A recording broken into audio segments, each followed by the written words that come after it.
ہماری مائیں بہنیں جو ہیں ان کے بارے میں بھی کمپلینٹس آ رہی ہیں، ان کے بارے میں بھی شکایتیں موصول ہو رہی ہیں کہ وہ بھی ڈرگس کی اس دلدل میں گر چکے ہیں. اور دیکھیں کہ کوئی بچہ کھانا بھی نہیں کھاتا جب تک اس کے ہاتھ میں موبائل نہ ہو.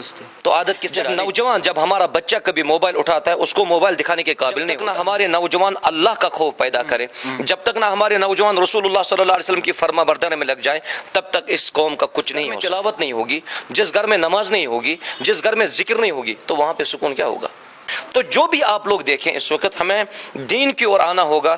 دین میں ہی ہمارے لیے کامیابی ہے، دین ہمارے لیے رحمت ہے. سوشل میڈیا جس طریقے سے عام ہو رہا ہے، مختلف نوجوان پیڑھی جو ہے اس کی اور رخ کر رہی ہے، اور جو بچے نئے پیدا ہوتے ہیں کم ہی عمر ان کی ہوتی ہے، ان کے ہاتھ میں بھی موبائل فون ہوتا ہے. اور ایک چیز یہاں سے یہ بھی سمجھ آتا ہے کہ وہ جو کھاتے ہیں، وہ جو پیتے ہیں، وہ جو لگاتے ہیں، وہ جو مختلف درگاہوں پہ جاتے ہیں، زیارتوں پہ جاتے ہیں یا پھر مسجدوں پہ جاتے ہیں، وہاں پہ بھی جو ہے وہ فوٹو کھنچواتے ہیں اور دوسرے لوگوں کو سینڈ کرتے ہیں. تو اس کے حوالے سے کیا کچھ کہنا چاہیں؟ دیکھیے، جہاں تک سوشل میڈیا کا تعلق، سوشل میڈیا ہمارے لیے نعمت تھی لیکن ہم نے اس کو نقمت میں بدل دیا. یہ سوشل میڈیا اس وقت وبال بن چکی ہے، نہیں تو یہ اللہ کی نعمت. بچہ کھاتا نہیں ہے، ہاتھ میں موبائل دے دو. بچہ اسکول نکلتا نہیں ہے، ہاتھ میں موبائل. چھوٹے چھوٹے بچے آج ایسی حرکتیں کرتے ہیں جو بڑا کرنے سے پہلے 1000 بار سوچتا. بسم اللہ الرحمن الرحیم. السلام علیکم ناظرین کرام، آپ دیکھ رہے ہو دا ٹائپ رائٹر، میرے یعنی جاوید خان کے ساتھ. آج کے ہمارے خصوصی مہمان ہیں مولانا ارشاد احمد تانترے جی، جو کہ باقاعدہ طور پر جموں کشمیر کی عوام انہیں جانتی ہے، ڈسٹرکٹ گاندربل کی عوام انہیں بڑے پیمانے پہ جو ہے انہیں دیکھتی ہے، ان کے بیان سنتی ہے. سب سے پہلے بہت شکریہ حضرت وقت دینے کے لیے.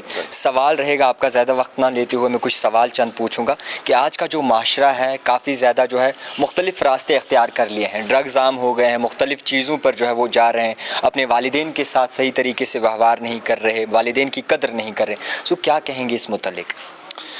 بسم اللہ والحمد للہ والصلاة والسلام علی رسول اللہ وعلی آلہ واصحابہ اجمعین ومن تبعہم بإحسان الی یوم الدین. اما بعد، قال جل وعلا ولا تفسدوا فی الارض بعد اصلاحها. سب سے پہلے تمام قسم کی تعریفات اللہ جل وعلا کے لیے ہیں، اور اس کے بعد درود السلام ہوں رسول اللہ صلی اللہ علیہ وسلم پر. جیسے کہ محترم آپ نے ابھی پوچھا کہ آج کل کا جو معاشرہ ہے ہمیں صحیح ٹریک پہ نظر نہیں آ رہا ہے. جی. اس کی بنیادی وجہ جو ہے جو رسول اللہ صلی اللہ علیہ وسلم نے بھی آج سے پہلے 1445 سال ذکر کیے ہیں اور قرآن نے بھی ذکر کیا ہے کہ ہماری نوجوان نسل آج کل دین کی راہ سے ڈیویٹ ہوتے جا رہے ہیں. بنیادی وجہ یہ ہے کہ جب انسان کے دل و دماغ سے، جب انسان کے روح سے دین نکلتی ہے تو سمجھ لینا چاہیے کہ اب یہ صحیح ڈنگ پہ چلنے والا نہیں ہے، صحیح ٹریک پہ رہنے والا نہیں ہے. اللہ تبارک و تعالیٰ نے بھی ہمیں فرمایا تھا کہ یا ایھا الذین آمنوا ادخلوا فی السلم کافہ، اے با ایمانو آپ اسلام کے اندر مکمل داخل ہو جاؤ.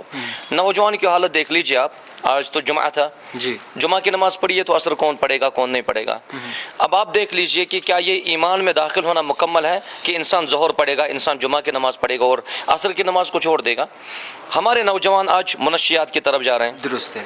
آئے دن ہم دیکھتے رہتے ہیں کہ آج کل نوجوان منشیات میں، ڈرگس میں، ایون ہماری مائیں بہنیں جو ہیں ان کے بارے میں بھی کمپلینٹس آ رہی ہیں، ان کے بارے میں بھی شکایتیں موصول ہو رہی ہیں کہ وہ بھی ڈرگس کی اس دلدل میں گر چکے ہیں اور پھنس چکے ہیں. لہٰذا ہمیں اس وقت جو اقوام اقتدار ہوں، جو دینی تنظیموں کے سربراہ ہوں، جو علماء ہوں، جو دانشور ہوں، ان سے ہماری ادباً گزارش رہے گی کہ امت میں افتراق، انتشار، لڑائی جھگڑا، فساد، آپسی جو بگاڑ ہے مذہبی منافرت کا، اس کو اس وقت ہمیں صرف نظر کر کے ہمیں امت کی اصلاح کی اور دیکھنا چاہیے، ہمیں نوجوانوں کی اصلاح کی اور دیکھنا چاہیے. لہٰذا جب تک نہ تمام علماء اس بات پہ متفق ہو جائیں کہ ہمیں امت کی اصلاح کے لیے ہمیں آگے آنا ہوگا، ہمیں نوجوانوں کی اصلاح کے لیے آگے آنا ہوگا، تب تک یہاں پہ کچھ نہیں ہو سکتا. میری آواز سے دوسرا کوئی عالم ہوگا اس کی آواز سے یہ نہیں ہوگا. جب تک نہ سارے لوگ اس میں جڑ جائیں گے اور نوجوانوں کی خاطر، نوجوان لڑکوں اور نوجوان لڑکیوں کی خاطر ہم جو ہے میدان عمل میں نہ رہیں. اچھا، آپ سے یہ بھی سوال رہے گا، اس بار کا جو موسم ہمیں دکھا ہے، آپ بھی دیکھ رہے ہوں گے کہ موسم اس طریقے سے بدلا ہے جو کہیں نہ کہیں پہلے نہیں بدلا کرتا تھا. اور جب بارش ہونی تھی تب جو ہے بارش نہیں ہوئی، دھوپ ہوئی. جب پھل کا سیزن تھا تب برف باری ہوئی. تو اس کے حوالے سے کیا کچھ کہیں گے؟ کیونکہ کافی ساری تفصیلیں جو ہیں ہم نے اس پہ بھی سنی ہے کہ جب بہائی عام ہو جاتی ہے تو اسی طریقے کا موسم رہتا ہے. رسول اللہ صلی اللہ علیہ وسلم نے فرمایا کہ میں پناہ مانگتا ہوں 5 چیزوں سے، اور